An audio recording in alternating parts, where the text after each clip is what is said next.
Welcome to the Reconnection Club podcast, the show that helps parents heal troubled relationships with their adult sons and daughters.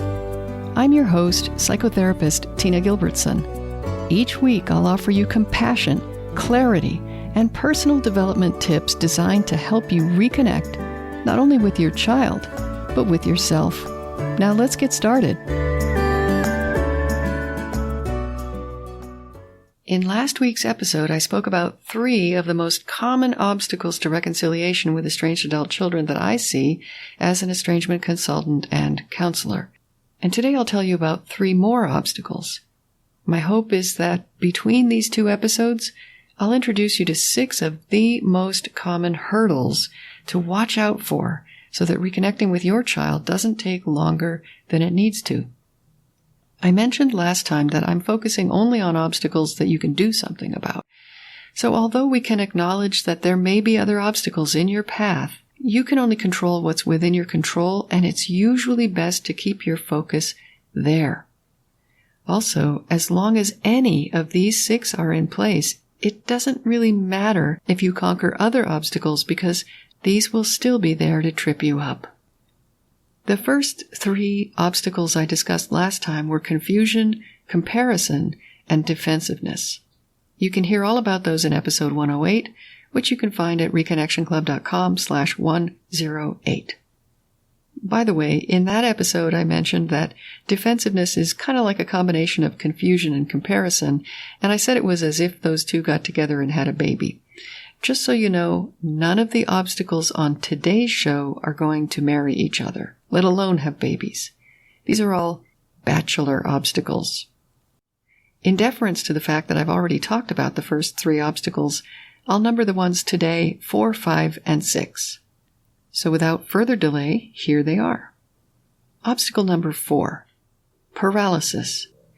Estrangement may feel so threatening that it can evoke a freeze response, which is one way the nervous system can respond to threats: fight, flight, or freeze. And that freezing, that paralysis, keeps you from doing anything to even begin to work toward solving the problem. As long as you're paralyzed, time will go by in unproductive days and weeks, and you'll have little or nothing to show for it. Good things can still happen because, as I've mentioned before, you're not the only factor in how long estrangement is likely to last. It can come to an end suddenly, like it has for some parents I've spoken to, without your having to do anything.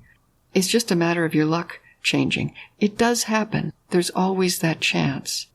But if you feel shut down and not capable of taking any constructive action, you might have unhealed trauma from the past that's affecting your life in the present, that's making estrangement in particular even harder to tolerate than usual.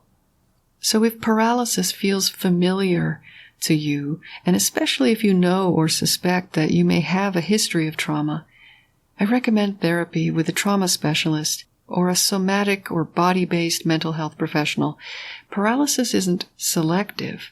If it's dominating your experience of estrangement, it's maybe getting into other aspects of your life. And you could possibly be getting less out of life than you could have been because of the unhealed trauma that's causing the paralysis. So please seek therapy if this feels like it's true for you.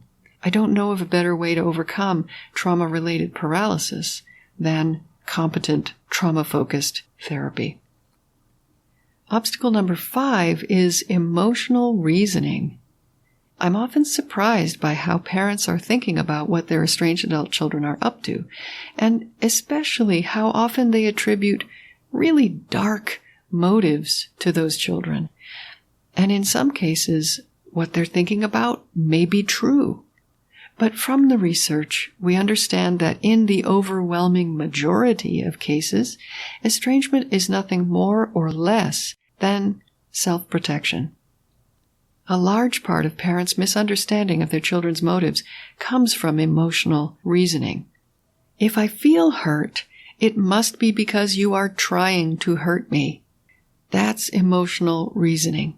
We think our feelings are the whole story, and when we're in really bad pain, it's hard to believe that our pain is not the point of the behavior that's causing it, that it may have a very different purpose, and that our pain is a side effect, not an intended goal. As long as you're making assumptions about your child's motivations or what's going on behind the scenes using emotional reasoning, you're not learning how to heal and repair the situation. You're more likely wringing your hands in distress, because that's what emotional reasoning does to us when we allow it to take over. A strong antidote to emotional reasoning is emotional literacy.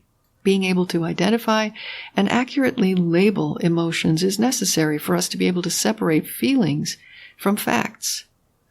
And it also helps us separate our feelings from someone else's.